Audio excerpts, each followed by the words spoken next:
powerful species on the planet. And you went on to talk about the fact that you, of course, have your years of experience negotiating with men, but you've been very privileged and almost in awe with some of your success with your negotiations with women. And why is that? What worked? What were the tactics that did not work? I think that I want to build on this collaboration theme a little bit because, and also on this new way of working. So I think the rules, especially for my generation, where you were supposed to go and get a job and do what you needed to do from 8 to 5 and work at this company for a long time. Well, I started my career at Arthur Andersen and it blew up a couple years into me working there. And so I ended up practicing law for almost 10 years, and then I started my own consulting business, and I've reinvented myself a couple of times, and I have different brands.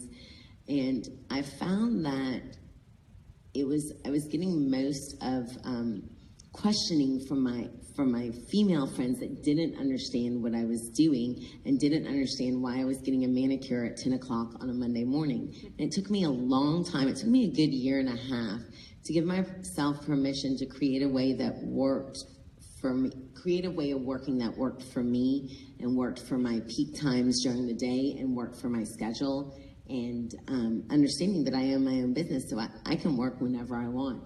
And I think that we need to really do a better job of collaborating with each other, and instead of, and I mean, you know, we're making a lot of generalizations on the stage, I think, so obviously not everybody does this, but what I would say is if you see a woman that has an interesting work style, and you're curious about it, instead of, you know, attaching doubt and questions and maybe, you know, gossiping about it, sit down with her and go, look, I really want to understand what are you doing and how are you doing it.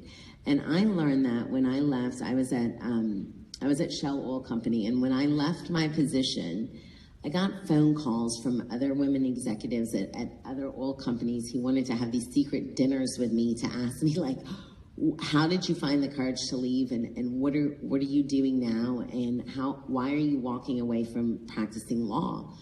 And what I found was if I made myself open and available to have the conversations, because I'd done it. I ripped the Band-Aid off and I had nobody to talk to about it, okay? I went on a kind of, I want to do something differently with my life, and when I decided, I did it. But I also realized that came with a big responsibility, because all these women, younger women, are looking at me and saying, okay, what are you doing? Because I'm really not happy either.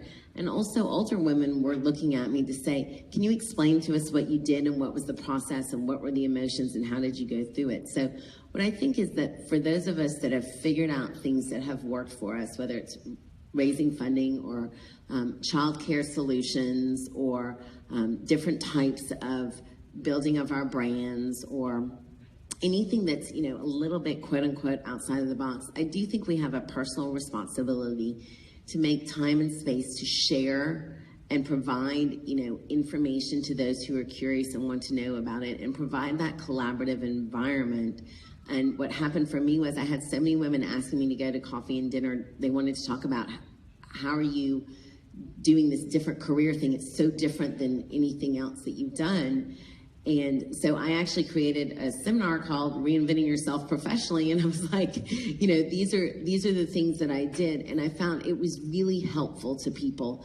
And I didn't realize how much I would get back from sharing my story with others, because at first I was like, nobody wants to hear about this. Well, they did. And when the very first time I gave this seminar, people sharing their stories back filled me up so much more than, you know, any job I had ever had. So I really think that we need to step out and reach out and collaborate and talk to people and set up at least the forum for the conversation.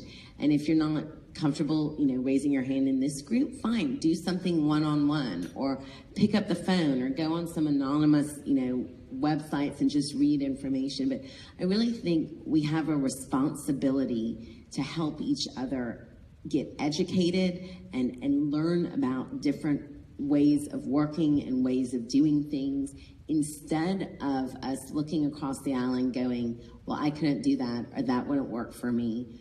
Similar to what you were saying about, you know, the bus driver.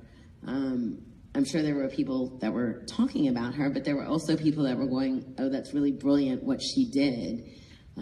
So I really wish we would all be a little less afraid to talk and be curious and ask the questions and get the conversation started, because I think that's really where I see lots of head nods. It's so good. I think that's really where it is. And the one thing that I do a lot of mentoring too. I think it's very, very important we mentor. I never had anybody. I mean, there was nobody for me to go to and ask some of these tough questions.